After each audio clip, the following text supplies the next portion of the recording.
کبھی کبھی ایسا ہوتا ہے کہ انسان پر بغیر کسی خاص وجہ کے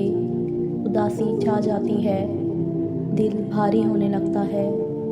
ساری دنیا شور میں ڈوبی ہوئی ہوتی ہے اور انسان کا اندر خاموش ہو جاتا ہے۔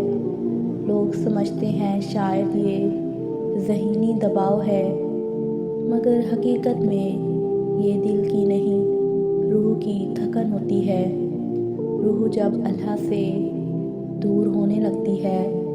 تو اس کی پہلی علامت یہی ہے، بے نام اداسی۔ یہ وہ لمحہ ہوتا ہے جب روح فریاد کرتی ہے، مجھے واپس میرے رب کے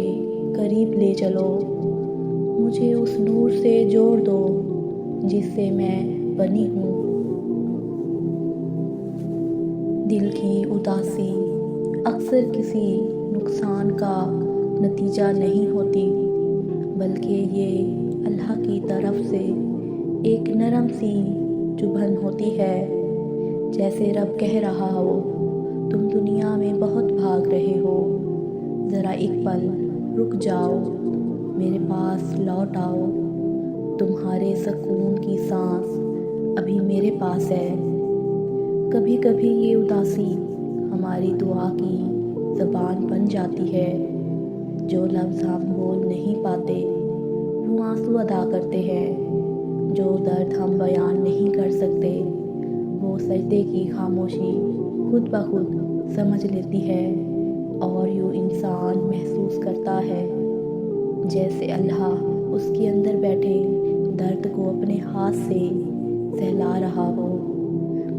ایسی بے وجہ تھکن، ایسا بے نام درد، یہ سب انسان کو یاد دلانے کے لیے ہوتا ہے کہ دل کا علاج دنیا میں نہیں، صرف اللہ کی قربت میں ہے۔ اور جب انسان اللہ کے سامنے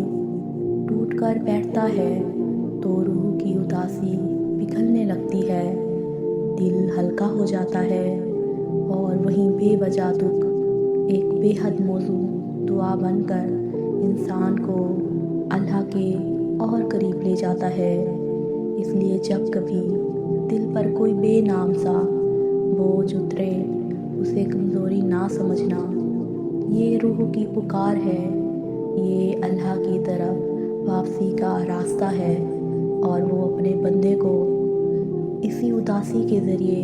اپنی محبت کی طرف متوجہ کرتا ہے۔